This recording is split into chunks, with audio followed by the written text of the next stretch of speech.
Hello, ladies and gentlemen. It is me, your brother here again, Inesi. You know, the essence of this program is to give you bits and pieces of what is happening in the UK and how you can benefit from it. Interestingly, we don't just bring any people into this show without, first of all, believing in who they are and what they've been able to establish over the years. In this show, we have seen lecturers coming here, we've seen PhD students coming here, we've seen doctors coming here. And for another awesome opportunity tonight, I'm glad to have my brother here, a seasoned, a qualified, a professional mortgage advisor who I believe strongly that will be able to put us in the right direction tonight. He is going to be telling us a whole lot that many of you who are coming here or who are already here have not seen or have not heard today. So I just want you to do me a favor, share, comment, ask questions as the program goes on. And my brother here will be able to attend to those questions. As for me to kick on the program, I would like to quickly introduce my brother to you guys. My brother by name is Ikena. Pardon me if I misspelled the name or called the name wrongly. Umezedike. His name is Umezedike. Sorry if I murdered the name. He's happily married with 3 children. And over the years, he's been in the industry. He came into the UK as a student. He has found his feet. And I am glad and I'm happy that he decided to be with us today. He studied business and financial management, and most of the things he does, apart from, I met him as a footballer, but over the years, I have watched his videos, I've listened to his professional advice on social media over the years. He's somebody I've played football with before, but I never knew until I think early last year when I started seeing his performance and his feedbacks and all that, and I became interested in his personality. So today, I want to reassure you that you have a seasoned professional who is here. He runs a lot of shows on this live. You'll be seeing some of the programs he does weekly, like his property education programs, his financial investment programs, and all that. So when you go on YouTube, when you go on Facebook, look for Modesty Properties portfolio, property consultants, property masterclass, money master, a lot of things. He has a lot of things to give back to our community as Blacks or as for people who are living in the UK, not just the Black community alone, but everyone who lives in this community. So my brother, I welcome you to our show tonight. Thank you. Thanks for having me, Joe. It's a pleasure being here. It's my pleasure. It's my pleasure. It's my pleasure. In fact, I am very, very excited and happy for you to accept the offer to join us, because I know what the stuff you are made of. You know, when you meet people across the road, you don't know what they have in stock. But watching you from over a year now, I know that you're a brain box when it comes to investment, when it comes to property. Unfortunately, when I was buying mine, I didn't know you then. so going forward, I know that if God bless me again, I now have a consultant like I always run to for financial guidance and support. So you're welcome. Can you tell my audience tonight how you came into the UK and how has UK lifestyle? How have you been able to manage yourself through integration in the UK? Okay.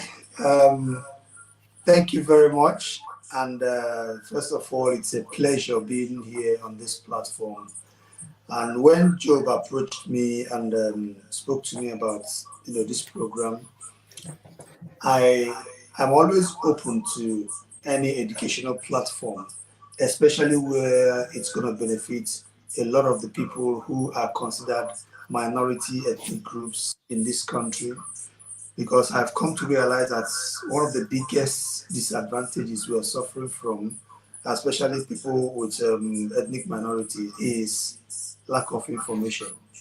We are not educated enough about things. We're not informed enough about things, and opportunities keep flying past without us grabbing them. So I came on this program for the sole purpose of the educational platform it provides, the educational opportunity it provides, and helping my people and as many people as I can through the little information and knowledge I have to navigate through things when it comes to property, life in the UK, mortgages, and all that stuff.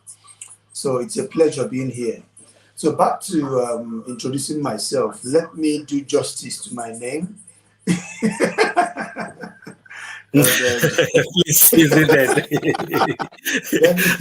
let me rescue the name I don't from want to Joe. be sued. Please.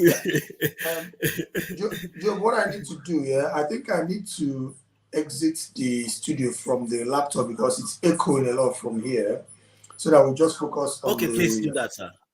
on one channel. Yeah. Okay. So I'm gonna leave Okay, the. that's perfect. Okay. Yeah, that's better now. All right. So Yes, sir. what? My name is Ikenna Ume Izudike. Yes. Don't twist your tongue when you're mentioning it. So Ikenna Ume Izudike. It was I'm from Anambra State. quite hard one for me there. I'm from Anambra State Because in I was trying Nigeria. to join I it know. together and call it at once. You applied the cut and join formula to the name pronunciation. So okay. So I'm from Anambra State Yes, in sir. Nigeria. Happily married, like you mentioned, with 3 children.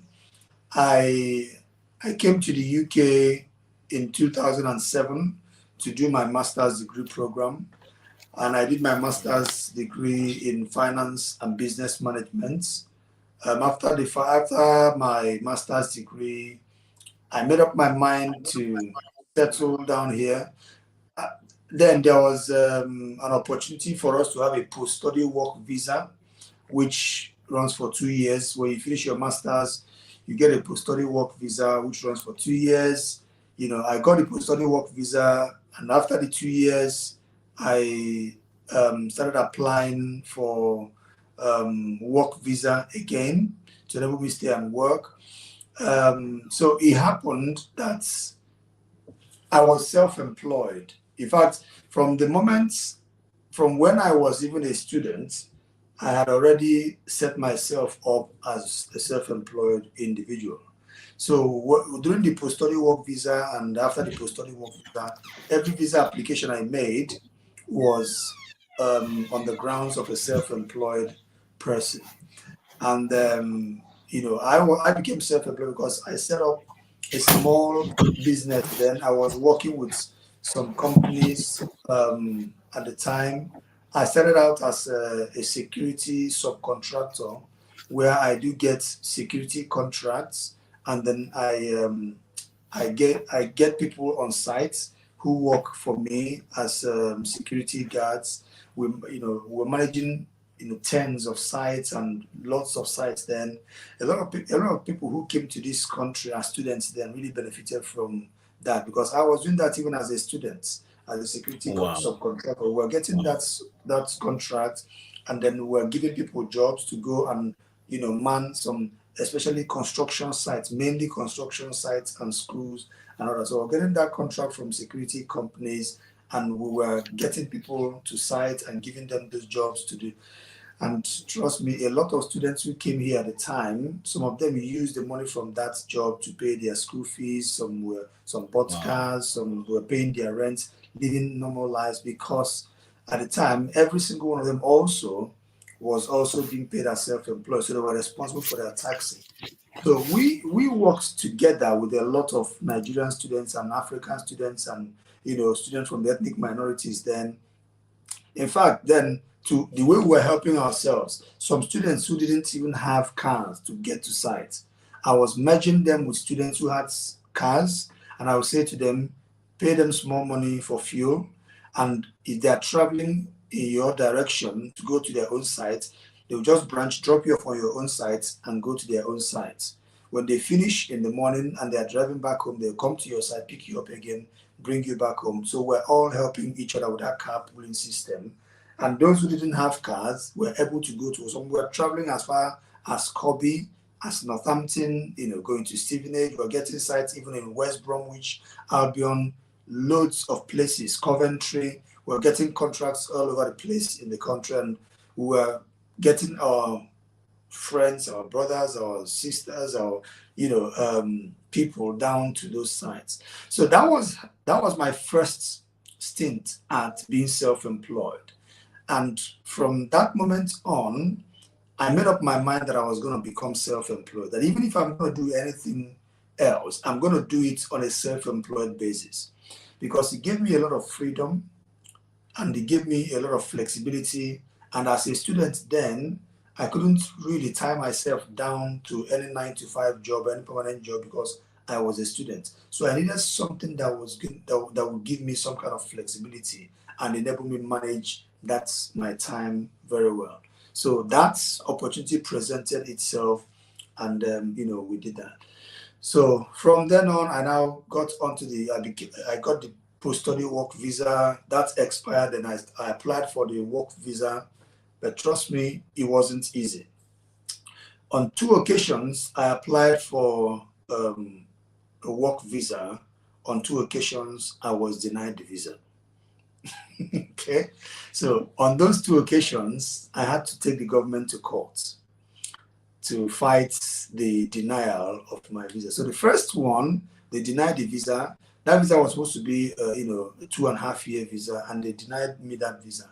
We went to court, that first one, and the day we went to court, and the day the Home Office was supposed to come to the court, the Home Office lawyer did not show up. So it was just me, my lawyer, and the judge.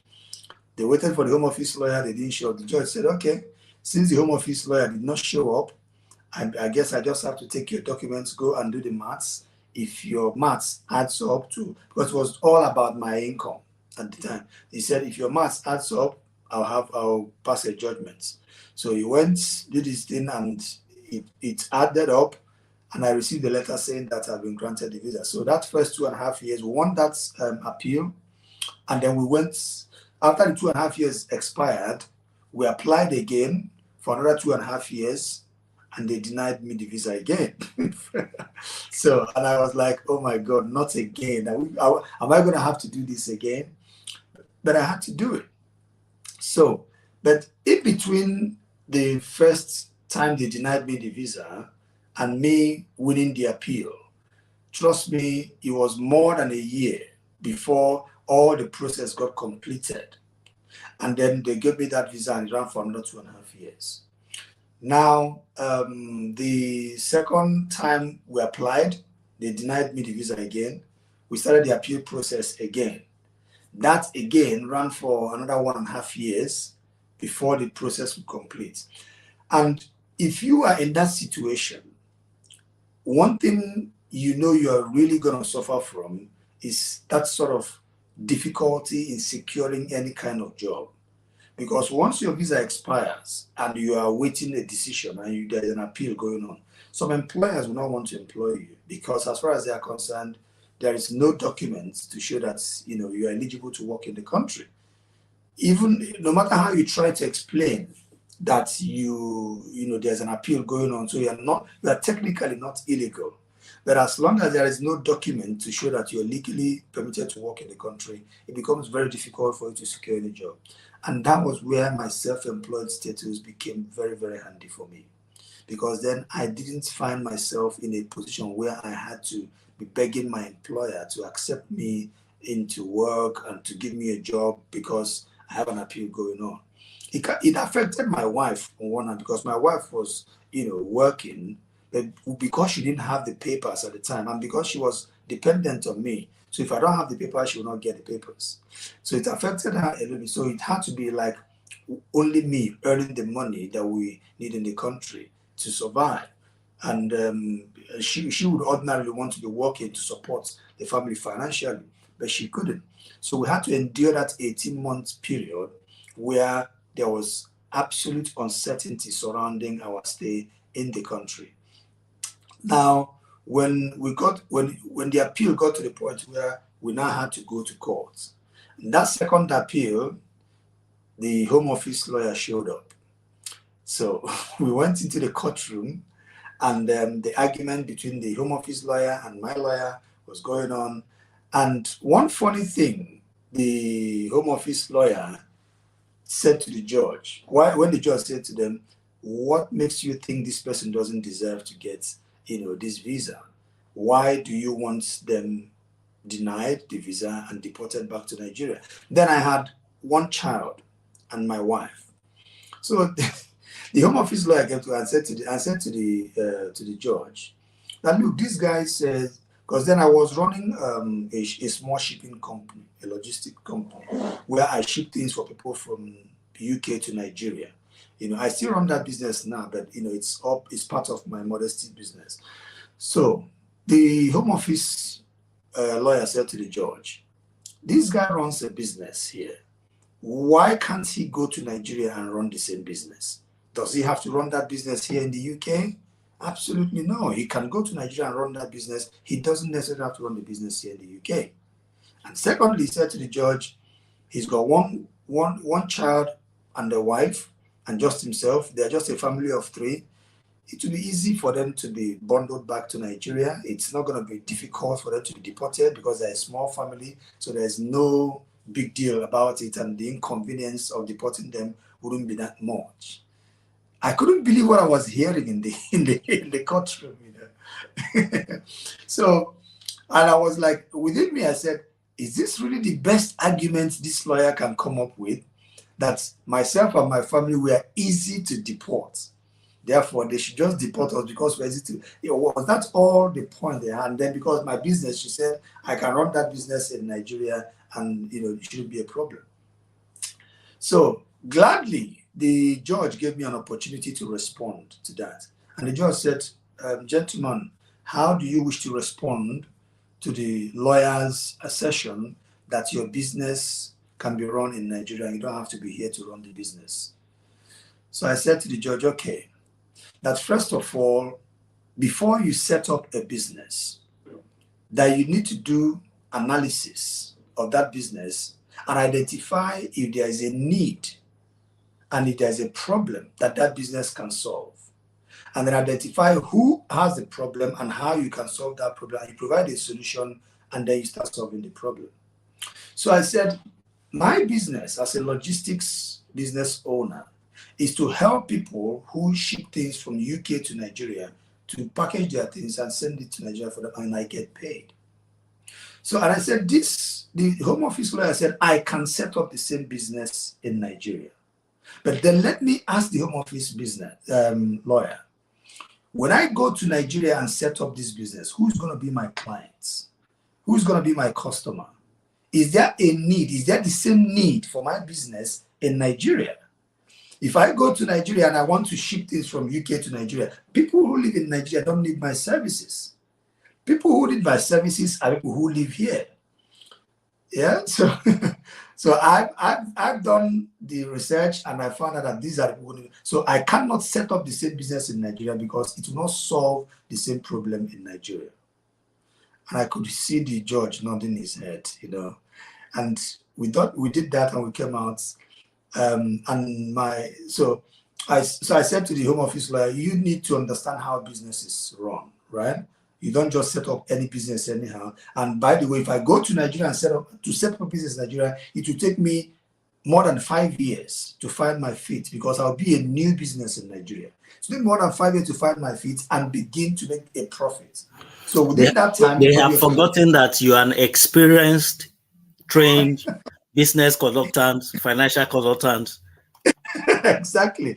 So when you have a lawyer who doesn't know anything about business and they're coming to court to talk about business. So what I did in that courtroom was to school the Home Office lawyer about businesses and how businesses are run. So when we left the court, my lawyer came to me and he said, boy, oh boy, you know what you're doing, man.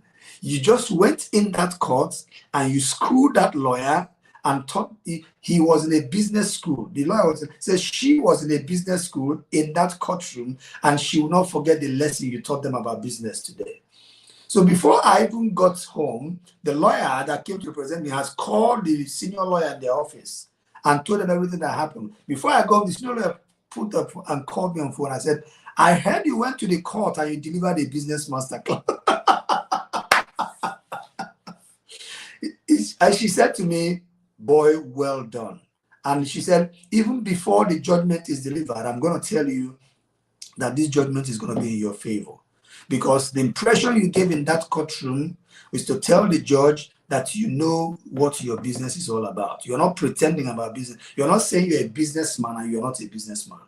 That the mistakes some Nigerians and people make is they go and declare themselves as self-employed, meanwhile they have no knowledge of what a business is about. So when the opportunity comes for them to prove that they know what their business is about, they cannot prove it in courts, and then they get declined, the visa. So when the long and short of it, so the decision came out, and the decision was in our favor. We were granted that visa. So when it was time for me now to apply for my indefinite leave to remain, now this is where the interesting bit is. So when it was time for me to apply for my indefinite leave to remain, for you to apply for your indefinite leave to remain, you need to have been here for 10 years. So I was using the 10-year route. And now I inquired. I was now told that all that while they were delaying my visa and during the appeal, that all those years counts as you being in the country. So I went to apply for my indefinite leave to remain. I went to apply in person. I drove from Luton to Sheffield, to the Home Office building in Sheffield. I went in person and I went in there. This process of giving me indefinite leave to remain did not last more than 15 minutes. Within 15 minutes, I came out of that office with my indefinite leave to remain card. Within 15 minutes. That was the quickest visa application process I've ever done in this country. And all these things were because God being on my side, all the delays I encountered in the course of that whole thing counted in my favor. So I now fulfill the 10-year route, even when all the accumulated visas I have had was not up to 10 years. Because I've had two and a half, which is 5. I've got 2 years, with the post-study work, which is 2. Student visa doesn't count, right? But then they started counting from that point when I entered this country, and the whole 10 years clocked. So sometimes those delays might be acting in your favor. I was frustrated, but the frustration at the end worked in my favor. And that was how I was able to get my indefinite leave to remain. And from there, I got my, citizenship and all that. So that's, the long story of how I came in and how I got to where I am today on the immigration side of things.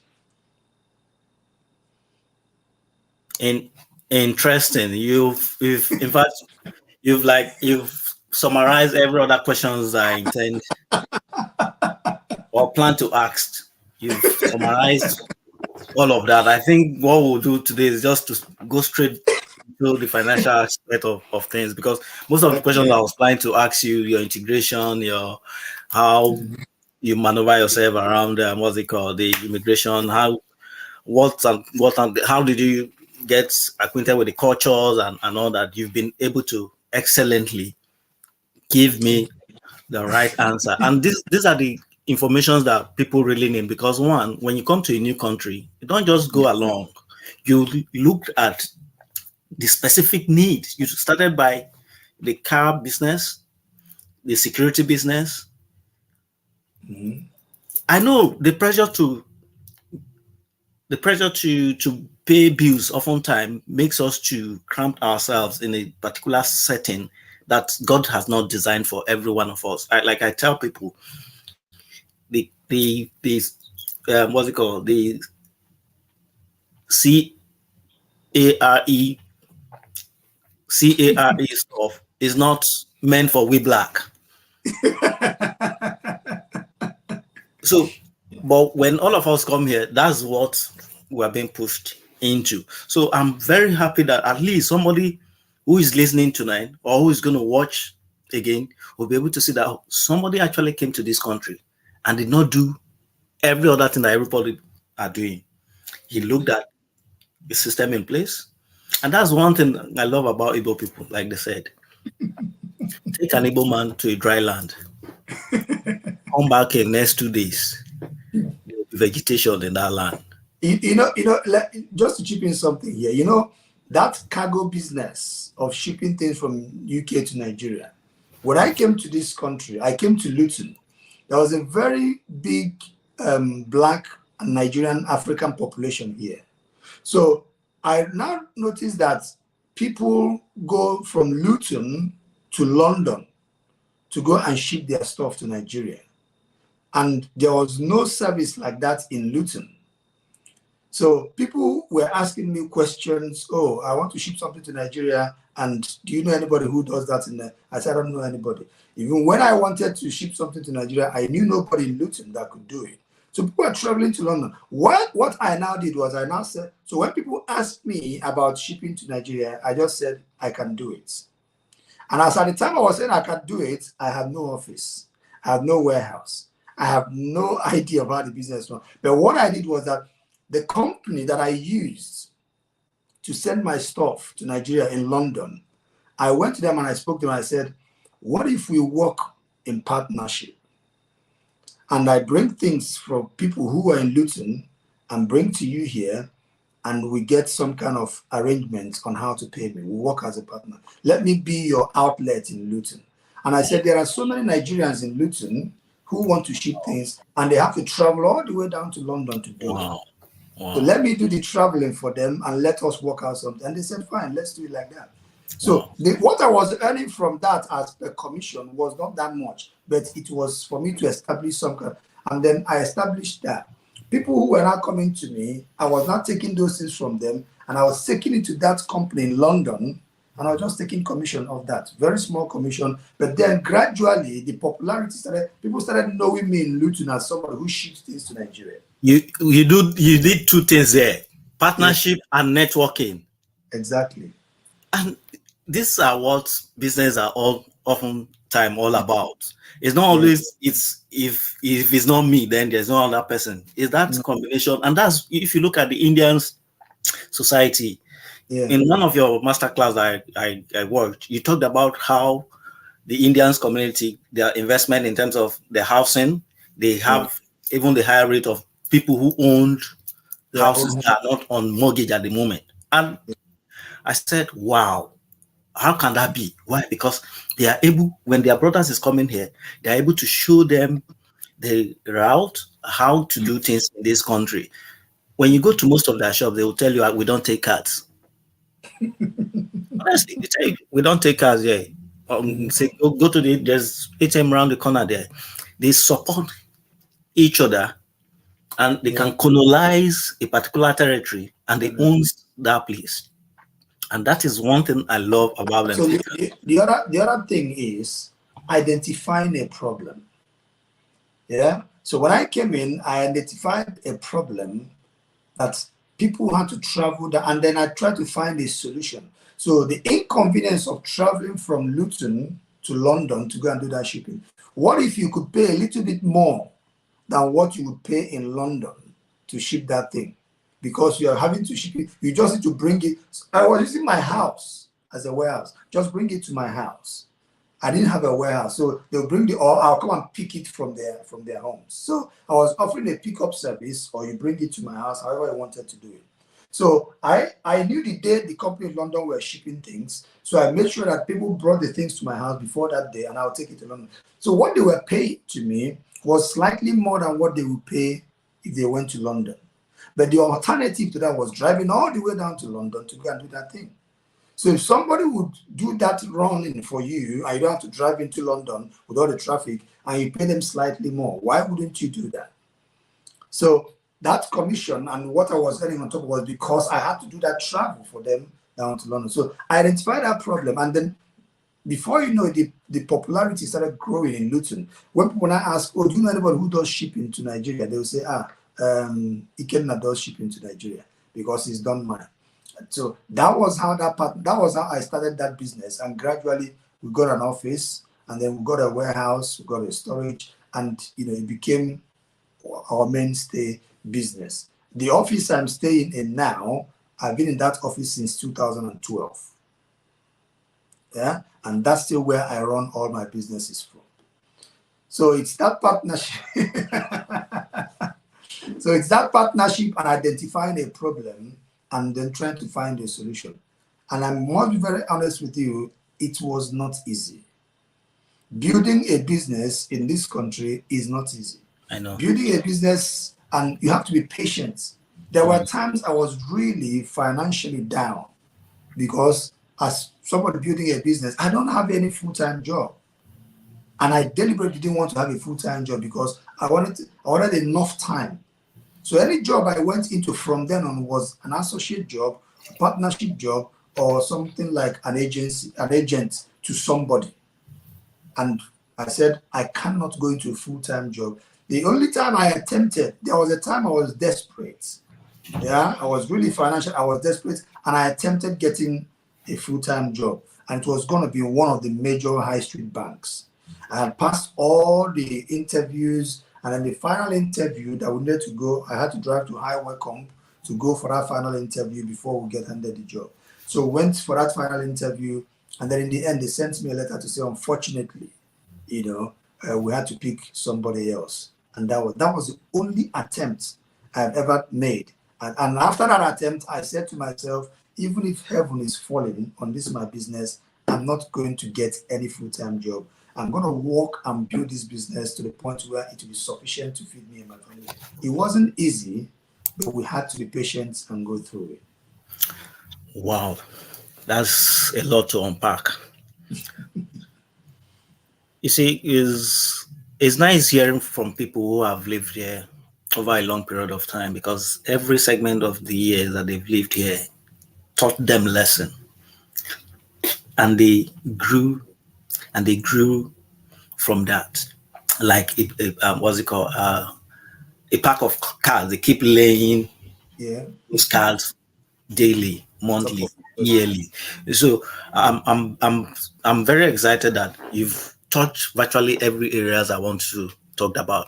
But another area I would like you to quickly hint to us on is the area of, as Black person, what can you do apart from doing business? What can you do to stabilize your financial status? Because you've talked about your experience with immigration. One thing with immigration is this: at times you might have money. When you look at the bills coming in monthly, the immigration's requirements, the paperwork, because this comes in a costly manner. So as a Black person, how can you manage yourself financially, manage your financial aspect and meeting up with your immigration's documentation, your bills, and also saving aside in planning to go into property future? Are there any benefit in even owning a property in this country, please? Okay. It's like I've asked 3 questions now. It's like I've asked three questions. So just take your time. Okay, so first of all, let's talk about stabilizing your financial position as a Black person in the UK. And it's good that, we're the Black History Month. So this is really timely for us Black people. The first thing we need to understand is that your skin color as a Black person is not a disadvantage. Never ever let anybody make you see your skin color as a disadvantage in this country. In fact, it is an advantage. It's an advantage because you are in the minority. And when you are in the minority, it means the opportunity among the minority is huge. If you can stand yourself out in the minority, you become a focal point among the minority. You don't need to conquer the whole race for you to be a champion in the UK. If there is anything that can stand you out in the Black community, you are a champion. You become an authority, you become a go-to person, you become a source to that thing. And then when you now focus on helping and delivering a service that benefits the Black community, there's no way you're going to be financially deficient. Because what it means is that you found a problem that is common among your people, and you share the same language, color, background, and everything with them. They can trust you. Put yourself in a situation where you'll be trusted. And the moment they trust you and you're providing a solution, your financial stability is almost guaranteed, because then they pay you with a lot of things. And the reason I'm saying this is because I have been in that situation where even when I thought about becoming a mortgage advisor, my fellow Black person that I mentioned it to laughed me off. He was like, "What? You want to become a mortgage advisor? You want to become mortgage advisor for this country?" The guy laughed at me. And I said, "What's so funny, bro?" He said, "Bro, you don't even know what you're talking about." He said, "Mortgage advisory jobs are not for Black people. It's for Igbo people. They are the ones who do mortgage advisory." He said, "Which Igbo person will even entrust in your care the biggest responsibility financially of their life, which is buying a property?" He said, "Which Igbo person will trust you to give them advice, mortgage advice on how to buy a property? Do you know what you're talking about?" He said, "Guy, you need to find your level. In this country, you get levels where Black people need to find themselves. That's mortgage advice, it's not your level. Forget about it." So that was what my fellow Black person told me. And then I went back and I said to myself, I will put this to myself as a challenge. If instead of rather than allowing this discourage me, I would take it as a motivation. So I took it as a motivation and I got determined to become a mortgage advisor. I trained, I took the exams, I did all the training, and I passed all the exams, and I got qualified as a mortgage advisor. And I went into the mortgage advisory job. And again, in line with my vision, I remained self-employed.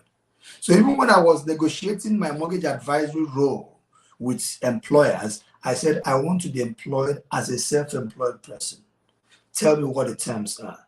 I wasn't looking for a full-time employed mortgage. I could easily get that in a bank, but I didn't want that. I still wanted to maintain my status as self-employed. So that now speaks to vision. When a lot of our people come to this country, they have no vision in their head of what their tomorrow looks like. And if you don't have a mental picture of what your tomorrow looks like, you're going to lose focus and vision. I had a mental picture of what my tomorrow would look like in this country, and I was willing to pay the price. The price might be temporary financial downtime, but that was not a huge price because the future was more important to me than the present. So when a lot of our Black people come and they only focus on paying today's bills, yes, you can pay today's bills and your CARE job can help you pay today's bills, or your security job can help you pay today's bills. At some point, you must not lose focus of what you have in your mind that you want to achieve. You can be doing that job to pay the bills, but on the side, make sure you are taking the exams that you need to take to become a professional in where you want to take yourself to. And today, I am among the few Black Nigerian people who are mortgage advisors in this country. It was when I got into the industry that I understood how few we were in the industry. And then when a lot of Nigerians started hearing about me and the way I render my services, and they couldn't believe that, oh, there's somebody like me with the same skin color, speaks my language, looks like me, that I can feel comfortable talking to, rather than going to talk. So they felt at home speaking to me. And 99% of my clients today are Blacks, Africans, Caribbeans, and my ethnic minorities, because they feel more comfortable talking to somebody that they share something or some kind of values with. So when the guy was telling me not to become a mortgage advisor, when he was laughing at me, discouraging me from becoming a mortgage advisor, his thought was that it was only white people who need a mortgage advisor. He never even thought that Nigerians or Black people buy properties, But then becoming a mortgage advisor now, I'm beginning to see the opportunity that is in that industry. The number of Nigerians, Black people, Caribbeans, and ethnic minority people that buy properties in this country is unbelievable. But the only thing is that they need somebody they can trust, somebody that they can relate to, and somebody they can be comfortable talking to. And not just that, you have to know what you're doing. You've got to be a professional. You have to have that identity, and you have to have that characteristic of somebody who is trustworthy. Once they find you trustworthy and you know what you're doing and you know your job, forget about it. The businesses I do today as a mortgage advisor, more than 99% of them are referrals. I don't even do any marketing. People just, they come, they enjoy the service, they go to tell somebody else, they go to tell somebody else. So that's why I'm saying, as a Black person, don't see your skin color as a disadvantage. You are in the minority. Get into that minority market. Find out what the problem is that needs solving. Start solving it. You will become a majority among that minority. And that's where the opportunity lies, guys.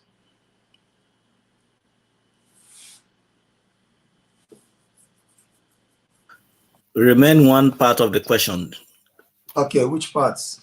The question is property business, owning a property in the UK, is it beneficial? Oh. Because oftentimes we look at the interest rate we are having to offload from ourselves or having to offset in the process of all of that. When you look at the interest rate, they give you one pound, now you're taking over £3, like what is presently happening off you. Yeah. When you look at it, in fact, let me make it two questions so that we'll just go straight to the end of our listening. There's this opinion amongst Black people that when you are new in the country, let's say for 2 years, you cannot access property portfolio, even when you have the money. Is it true? And if it's true, why is the system being put in place to create sort of disadvantage to the Black community? For me, I don't think it is true, because I've seen people who were here between the space of 2 years and they're already in their properties as we speak, because they did plan ahead of it, of course, because of the type of job they have and all that. But I want you tonight, if you believe that it's not true, try and persuade our people, discourage them, so that they can start thinking to all this idea of owning their own property. Thank you. Yeah, thank you. So first of all, owning a property in the UK or anywhere at all is an advantage. Properties are physical, tangible, touchable, feelable assets, right? Now, there are other types of assets like shares, even gold, all those stuff. They're all assets of their own, bonds and all. They're all kind of assets. But property is one of those asset classes that stands out on its own because you can touch it, you can feel it. And there are people whose investment preference is in assets that they can touch and they can feel. There are people who are not comfortable in investing in assets that they cannot touch and they cannot feel. When you talk about investing in shares and the stocks and all that, they will tell you, look, if I can't touch it and I can't feel it, I'm not interested. For people like that, they will prefer to go and put their monies in properties. Now, that is not to say that there is absolute certainty in investing in properties that it's going to be, you're going to become a billionaire overnight. Investment in properties requires patience. And the people who benefit from property investments are people who do it for the long run. If you are not in the game for the long term, forget it, property is not for you. If you are focused on short-term benefits, you better go and start doing stocks trading, where the risk is very high, the reward is also very high, but then the loss could also be very devastating. But if you want to do property, there will be times when property prices might be down, and then you might be thinking, property price has gone down, I'm running at a loss. No. The only time you lose money in an investment or any asset is when you realize that loss. Realization of loss means you have sold that asset and you have got the money, and the money is short of what the capital investment was. So if you did not sell that asset, you didn't lose any money. At that point in time, it's just a paper loss. It's not a real loss. The only time you really lose money is if you have that property and property price have dropped and you sell it at that time, and then you realize less than what you invested in that property, then you've run at a loss.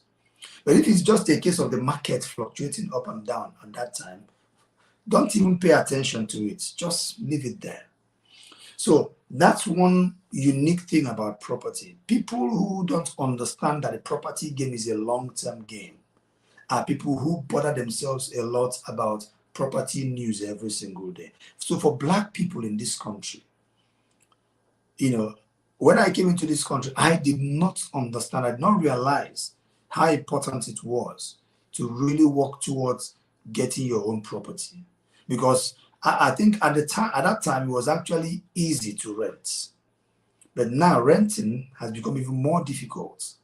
So a lot of people are now beginning to think, is this what I'm going to be doing you can rent a property now, within 2 years, the landlord will say, I want my property back. And you start looking for another one. And it's not even easy to find another one. So if you come into this country and you have the ways and means to buy your property as quickly as possible, please get on it and do it. Yeah, buy your own property first. Buy your own property first, and then you start thinking about buying the one for investments. One mistake that some people make is when they come into this country, they start thinking about property investment. They want to make money from property before buying their own property. No. Sort your own residential property out first, where you live. When you've got that house that you live in, if you're patient enough, could provide you with a capital to invest in property that you want to use for investments. Because if you live in your house for like 5 years, you would have built up capital on it, because the value of that property would have appreciated in 5 years. In that 5 years, you can remortgage that property, take out some money out of that property, and use that as a deposit to buy an investment property. Then you will have your own property and the one you're investing. You have been patient. That is, if you didn't save up enough within that 5 years to actually buy your investment property, that property you bought, which is your own, can now raise the capital you need to buy your first investment property. So from there, you can start building your property portfolio, which is why I said it's a patient game. If you are in property to get rich quick, you are in the wrong business. Property requires time. And with that one that you bought, that one, give it a few years again, the property value would have appreciated. You can still go to your investment property that you bought, remortgage it, take out money from it again, and buy another one. Right? And you can keep building your property portfolio using that. It's taking you time, but there is a process there. Before you know it, before you get to retirement, you've got a few properties already that you can retire upon. So buying a property is very, very advantageous in this country, because each time you buy a property in this country, you're buying a piece of land in this country. You're becoming a stakeholder. You own a piece of UK. You own a piece of the land where you live in. So the more of that you own, the more of the piece of this country that you own. And when you have that economic power, the reason some ethnic groups have a lot of political influence in this country is because they have economic power and influence. The ethnic groups that have less economic power and influence are the ones that have the least political influence. So the ones that control the political terrain and the influence in this country is because they've amassed a lot of economic influence, wealth, and they got a lot of them are property owners, so they own a piece of everything and everywhere. And then they can have a say politically. And when they speak, the government will listen because they are high stakeholders. Now, your second question about people who came to this country newly and maybe they are less than 2 years or 2 years old and they're thinking, can I get a property? If you are in this country, even I have got mortgages for people who came to this country who have been in this country for less than 2 years. Wow. I've helped them get mortgages. The only difference might be the amount of deposits that you may need to put down. But if you have the right amount of deposits, then it can happen. When you talk to the right people, they will help you do it. I've got mortgages for people in this country who have been in this country for just 2 years. They still put down the same amount of deposits that people who have lived here for 10 years put down, and they got the property. So there is a market, there is a mortgage product for people of all. Again, nothing is guaranteed, but how would you know that it wouldn't work if you didn't try? Just try, give it a go. You might be surprised that it clicks. So currently, I just got a mortgage for twin sisters who came to this country and who have been in this country for less than 3 years. Twin sisters, the two of them have got their mortgages. They'll buy their property. They got their mortgage offer, and they're in the process of completing on their property. Twins. They came into this country at the same time. I think that was in 2021. Yeah, and today they're in the process of buying their own property. And it's just give it a go. I had a medical doctor that I helped buy a property in Peterborough. When I helped her buy that property in Peterborough with a mortgage, she was in this country for just about 2 years. And we got that property. I've had one that was in this country for about 18 months, and we got their mortgage within that 18. So I have stories of people like that, littered among my clients' base. So it is not an impossibility. Just give it a go. Thank you, my brother. I think we've come to the end of the show. But before we go, I would like my audience to know that the person I'm speaking with tonight is a financial guru in areas of business management, property development, and property mortgage advisor. If you even want to sell, he can help you. And if you want to buy, he can help you as well. So Mr. Ike now runs a property class every Monday by 12 p.m. Please follow him on his link. Yeah, we've got all his link being displayed on the screen. Just take your time, copy the link out, and join his class.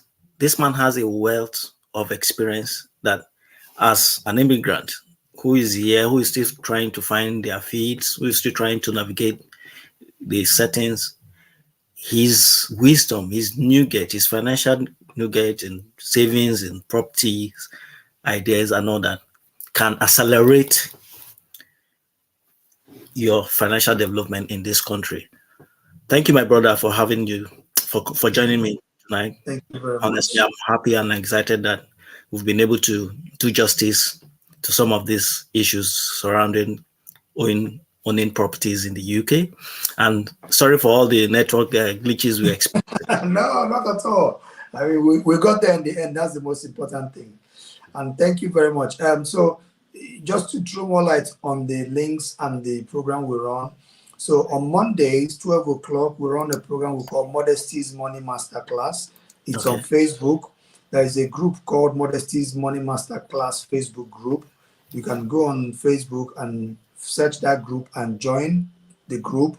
And whenever we are live, you can join us. If you can't join us live, just come back to the group. Our videos are always there. And then on Wednesdays by 12 o'clock again, I run a program called Modesty's Property Corner. That's on my Modesty's Property Consultants Facebook page and Instagram page. That one we did both on Facebook and Instagram. Whichever one you want to join us on, it's on at the same time. So I'm both live on Facebook and Instagram at the same time on Wednesday, 12 o'clock. Just search for Modesty's Property Consultants Facebook or Instagram page, and you find us there.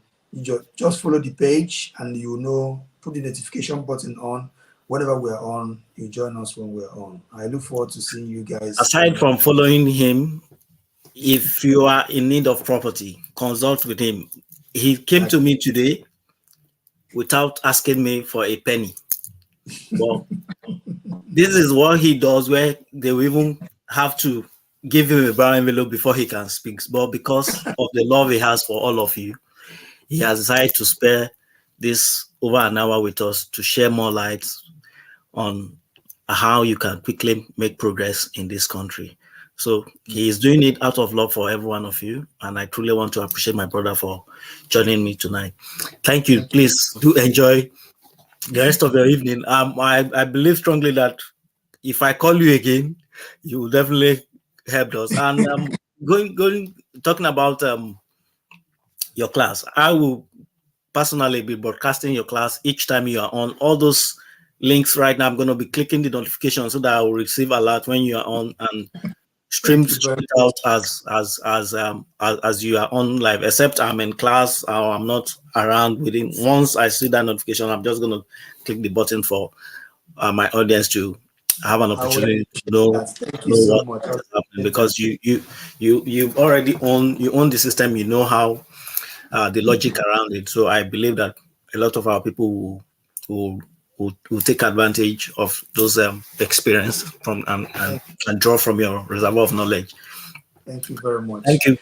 Thank you. Enjoy the rest of your evening. God bless her. Thanks. Bless you too. Bye. Yeah.